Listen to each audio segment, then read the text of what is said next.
엘리노어 루스벨트, 에드워드 험프리 여건, 혼선령 옮김. 엘리노어 루스벨트 생애. 엘리노어 루스벨트 1884년에서 1962년 공민권 지지자이자 미국의 영분이었다. 뉴욕시의 부유한 가문에서 태어난 그녀는 미국과 영국 등지에서 학업을 마쳤다. 1905년에 오촌인 프랭클린 델러노 루스벨트와 결혼하였다. 남편의 정치적 지위가 상승함에 따라 엘리노어 루스벨트 역시 점차 공직생활에 깊이 개입하게 되었다. 그녀는 국제연합총회 대표직을 맡았으며 유엔 인권위원회의 첫 의장직에 오르기도 했다. 평화봉사단을 설립하겠다던 그녀의 마지막 정치적 공약은 존 F 케네디의 손에서 실현되었다. 연설의 배경 및 어휘. 제2차 세계대전이 끝난 후 엘리노어 루스벨트는 인권위원회 위원장으로서 두각을 드러냈다. 인권위원회는 세계인권선언의 초안 작성을 맡는 조직이었다. 세계인권선언 채택을 하루 앞두고 발표한 루스벨트의 연설에는 선언문 초안과 관련된 복잡한 현실과 정세, 그 중에서도 소련과의 복잡 미묘한 관계가 드러나 있었다. 연설의 특징. 루스벨트 대통령 부인이었던 엘리노어는 인권선언 대회에서 새로이 떠오른 군사 강국 소련과의 팽팽한 긴장을 노출하면서 세계적 인권 신장을 위해 노력하자고 역설한다.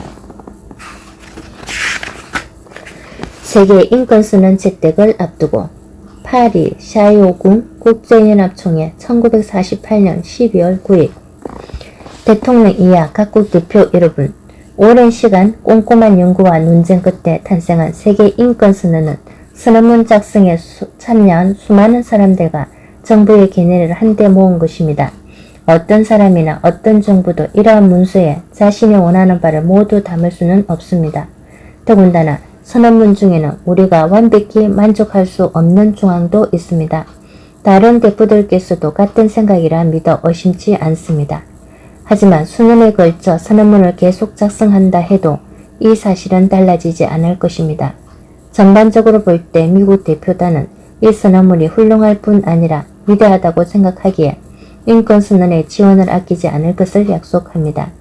이 선언의 여러 분야에서 미국의 위치는 제3차 위원회에 기록된 바 있습니다. 저는 이 위치를 수정하면서까지 총회, 특히 제3차 위원회의 동료 여러분들께 부담을 끼쳐드리지 않겠습니다. 저는 소련 대표단에서 제안한 수정 조항에 대해 간략하게 언급하고자 합니다. 이 수정안에 쓰인 언어는 다소간 격식을 갖추었지만 그 본질은 일전에 소련 대표단이 위원회에 제안한 뒤 이후 철저한 논의 끝에 위원회에서 거부된 수정안과 동일합니다. 이전에도 이와 대체로 동일한 수정안이 고려되었으나 인기위원회에서 거부된 바 있었습니다. 우리 미국은 자신의 신념을 위해 싸우는 이들을 존경합니다. 소련 대표단 역시 그들의 신념을 위해 싸웠습니다. 하지만 민주주의 역사가 조금 오래된 우리는 대다수의 의견을 받아들여야 할 때도 있다는 사실을 배웠습니다. 그렇다고 자신만의 신념을 포기한다는 것이 아닙니다. 때로 우리는 자신의 신념을 꾸준히 설득한 끝에 결국 성공하기도 합니다. 하지만 우리는 함께 노력해야 하고 함께 앞으로 나아가야 합니다. 따라서 우리 자신은 진정 잘 싸워서도 대다수가 반대한다면 결국은 협력하여 노력하는 것이 더 나은 전술이라고 생각합니다. 이 수정안을 이 자리에서 다시 제안하는 것이 저희 위원회로서는 다소 부담스러웠다는 사실을 말씀드리지 않을 수 없습니다. 하지만 이 수정안은 적결로 거부되리라 확신합니다. 수정안 제3조 첫 두 문단은 소수자 문제를 다루고 있습니다. 이에 대해 제3차 위원회는 더욱 심층적인 연구가 필요하다고 결정하였고 각 분리된 결의안에서 소수자 인권에 대해 경제사회, 이사회와 인권위원회의 의견을 요청하였습니다. 소련의 수정안에 따르면 이 조항은 분명히 개인이 아닌 집단의 인권을 명시하고 있습니다. 제20조에 대해 소련이 제시한 수정안은 의사표현의 자유를 상당 부분 제한하고 있습니다. 이 수정안이 내세운 기준을 따르면 실질적으로 그 어떤 나라든 이 조항을 어기지 않고도 모든 의사표현의 자유를 부인할 수 있게 됩니다. 여기에 소개되는 민주적 견해, 민주주의 제도, 민주국가, 파시즘 등 전쟁 도발 관련 용어는 우리 총회가 지난 2년간 수많은 논쟁을 통해 익히 알고 있는 바 노골적인 남용과 다양한 해석의 우려가 있습니다. 이즘에 관해 오늘 밤 소련 측이 제시한 성명이 그 좋은 예가 됩니다. 제22조에 대한 소련 측의 수정안은 위원회의 작성안을 수정하지 않고도 새로운 사실을 소개하고 있으며 구체적인 차별 방식을 제안하고 있습니다. 제3차 위원회에서 거듭 강조했듯이 차별에 대한 질문은 선언문 제2조에서 포괄적으로 다루고 있기 때문에 이를 다른 조항에서 또다시 언급하는 것은 전적으로 불필요한 데다 제2조에서 소개하는 포괄적 원칙의 효력을 약화시킬 뿐입니다. 소련 측이 제안한 새로운 조항은 국가의 의무를 재언급한 것에 지나지 않는데 소련 측은 이 내용을 인권선언문의 사실상 모든 조항에 포함시키려 하고 있습니다. 그렇게 되면 인권선언의 국가의 의무를 나열하는 문서가 될 것입니다. 그렇게 되면 이 선언이 유엔 회원국의 인권 실천의 공동 기준이 되는 원칙으로 기능한다는 기존의 성격 역시 바뀌게 될 것입니다. 따라서 인권선언 채택을 제4차 위원회로 연기하자는 소련 측의 제안에 대해서는 언급할 필요가 없습니다. 동일한 안이 제3차 위원회에서 찬성 6표, 반대 26표를 얻어 기각되었습니다. 이로써 확신컨대 저희 위원회는 기나긴 시간 동안 각고의 노력과 심혈을 기울여 작성한 이 선언문이 이번 회기총회에서 승인되어야 한다는 사실에 모두 동의했습니다. 선언문의 일부 조항은 괴갈적으로 쓰여있기 때문에 제30조 조항에서는 인권이 제한될 수 있는 경우를 도덕과 사회 질서, 일반 복지를 충족시키기 위한 때로 한정하였습니다. 이는 모든 이들이 자신의 국가에서 동등한 공공서비스를 받을 권리가 있음을 알리는 한 예입니다. 공공고용 분야에서는 평등과 비차별에 대한 기본 원칙이 엄격히 적용되지만 이 원칙도 제한 없이는 받아들일 수 없습니다. 예를 들자면 우리 미국 정부에서도 평등과 비차별의 원칙은 의문의 여지 없이 공공질서와 일반 복지에 부합되는 한에서 적용될 수 있습니다. 체제 전복적인 정치 신념을 품고 있거나 국가의 헌법과 법률의 집행을 소홀히 하고 기본 원칙을 충실히 지키지 않는 사람을 공공고용에서 배제하는 것은 어떤 경우에도 인권을 침해하는 것이 아닙니다. 마찬가지로 미국 정부는 선언문 작성 과정에서 분명히 밝힌 바 선언문에 언급된 경제적, 사회적, 문화적 권리 부분에는 정부가 이러한 권리 행위에 직접적으로 관여해야 한다는 의무사항이 포함되어 있지 않습니다. 이 사안은 경제적, 사회적 권리에 대한 조항이 소위 상위 조항이라 할 수 있는 인권위원회 작성안 23조에서 확인되었습니다. 그러나 발표된 선언문에서 이 조항이 뒤이은 조항들에 대해 언급하지 않았다고 해서 기존 원칙이 영향을 받는 일은 없습니다.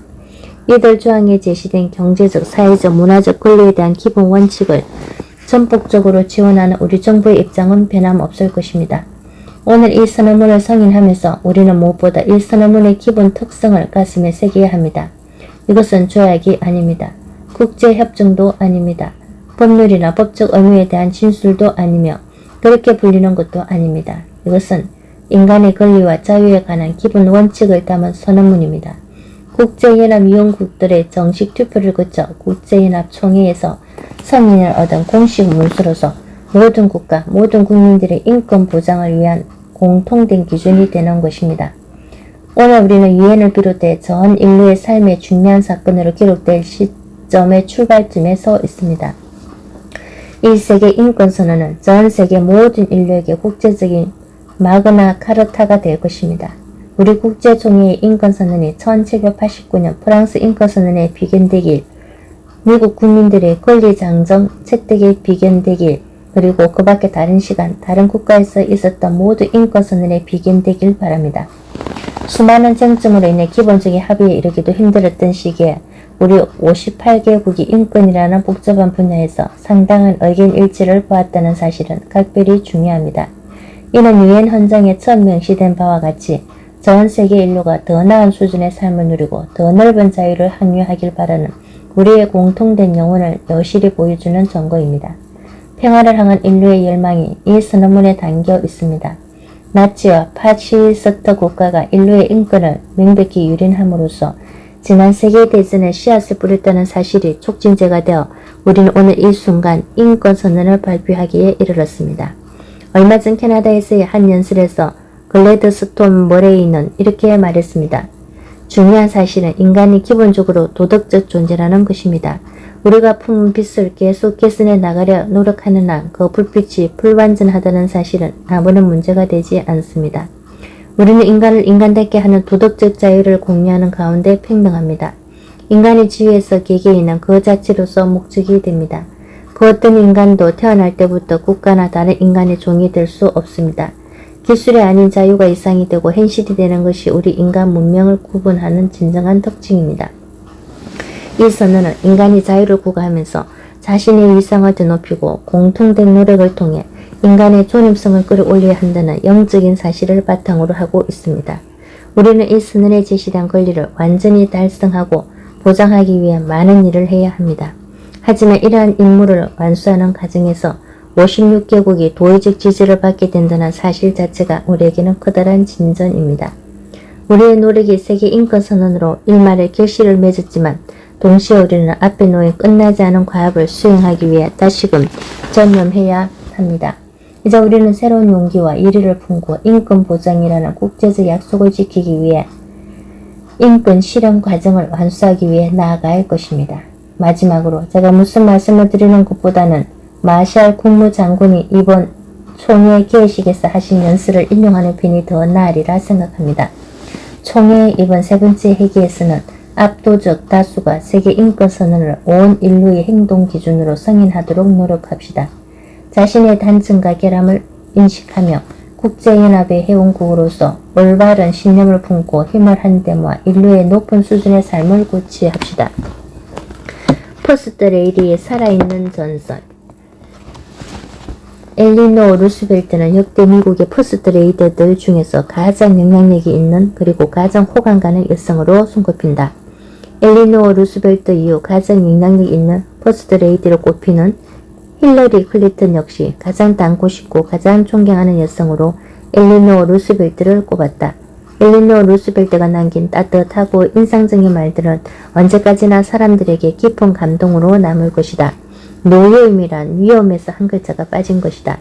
어제는 역사, 내일은 미스터리, 오늘은 선물. 당신이 동의하지 않는 한 이 세상 누구도 당신이 열등하다고 느끼게 할 수 없다. 아기가 태어날 때 삼신 할머니가 줄 수 있는 가장 좋은 선물은 호기심이다. 여성은 티백과 같다. 뜨거운 물에 집어넣기 전에는 그녀가 얼마나 강한지 알 수 없다. 돈을 잃은 자는 많은 것을 잃은 것이며 친구를 잃은 자는 더 많은 것을 잃은 것이며 신의를 잃은 자는 모든 것을 잃은 것이다. 아름다운 젊음은 우연한 자연현상이지만 아름다운 노년은 예술 작품이다.